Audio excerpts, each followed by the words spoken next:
I'm begging you. Don't miss your window of opportunity. It's some of you that have almost missed it. You almost missed your window of opportunity. Don't miss it. Please don't miss it, because you may get another opportunity to do what God has called you to do, and you may not. You may not. I'm going to tell you something that happened to me. True story. One of my family members, my cousin, he was one of my best cousins. I loved him.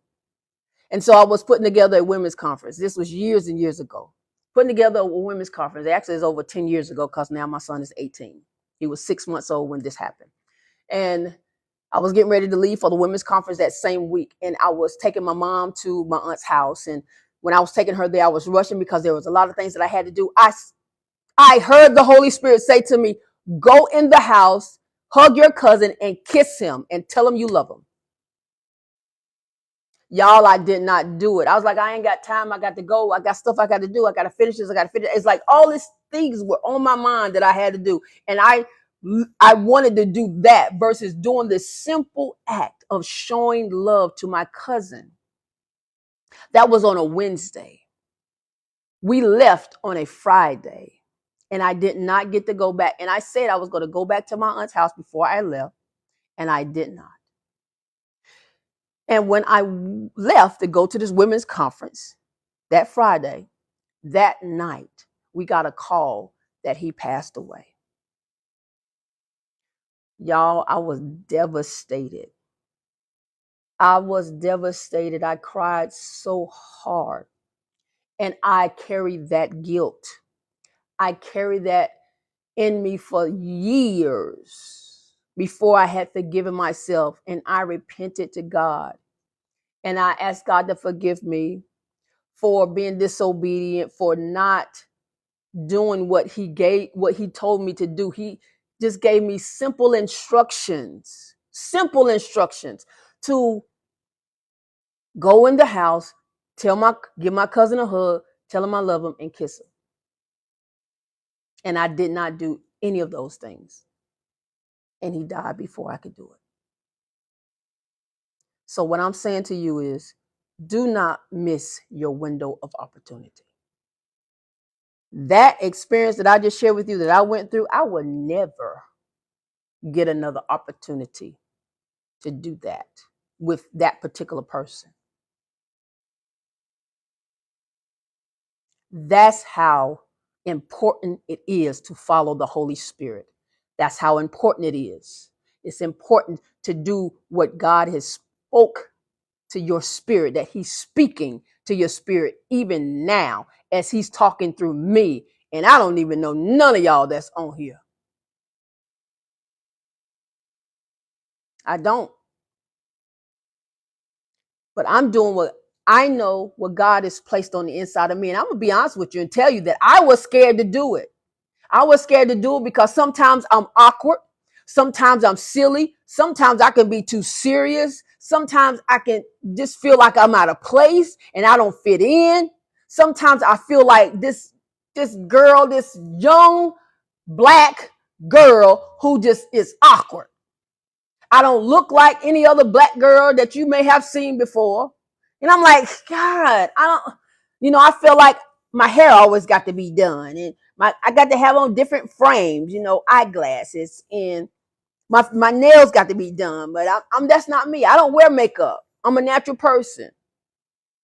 But it took a lot to just say, listen, Tasha, either you're going to do what God tell you to do, and he'll fix all the other stuff. He'll fix all the rest of the stuff. Just do it. Don't worry about, of course you want to look presentable, but don't worry about trying to be made up, because people are looking for authenticity. They're looking for real, genuine people to just speak the truth, the whole truth and nothing but the truth. And don't be shame about it. Don't be embarrassed about it. Don't feel guilty about it, because everybody has been through something in their life. Everybody has been through something. Yeah, I understand that there are some people that want to take stuff to their grave. They don't want to. No, we're not talking about that. I get that. But some of that stuff needs to be talked about. Because if it is not talked about, then people are going to continue to die without knowing what it is that they need to do next. You have the answer in your mouth for the individual that needs to hear what you have in your heart to teach them, to share with them, to give them, to pray with them. You have it in your mouth. But they won't hear it unless you speak it.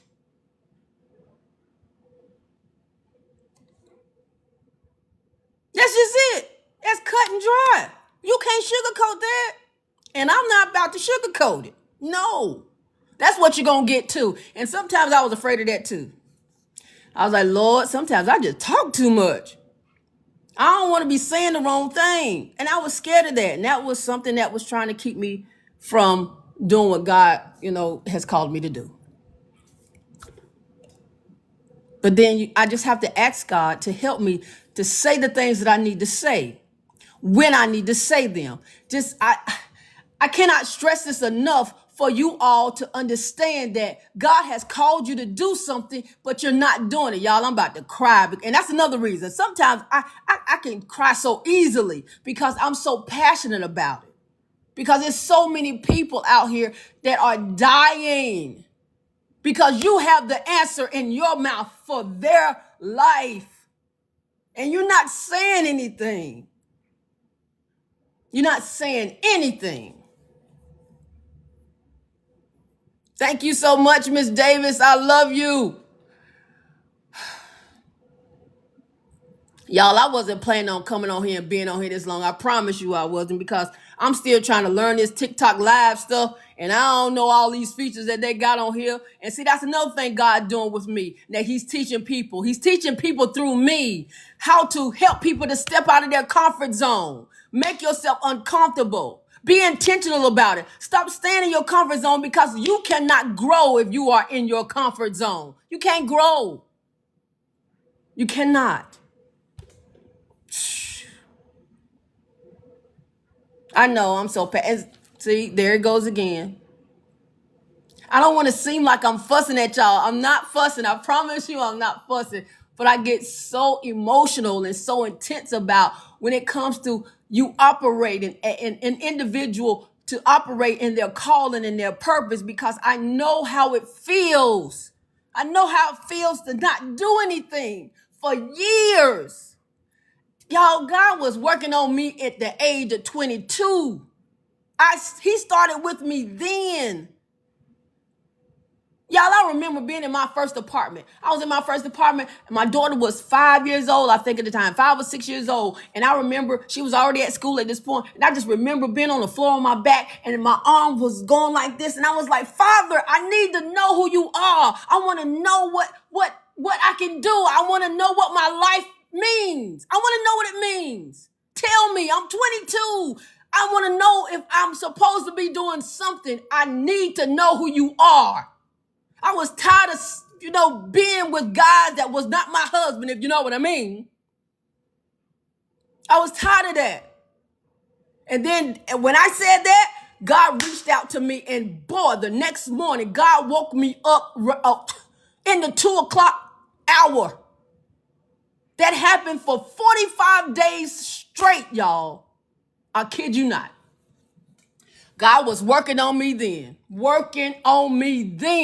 I was waking up at between the hours of 2 and 3 o'clock in the morning. Every day for 45 days at the age of 22, I was going to my kitchen table. I was reading the word. And at that time, it was just the King James Bible version. Y'all know what that version like.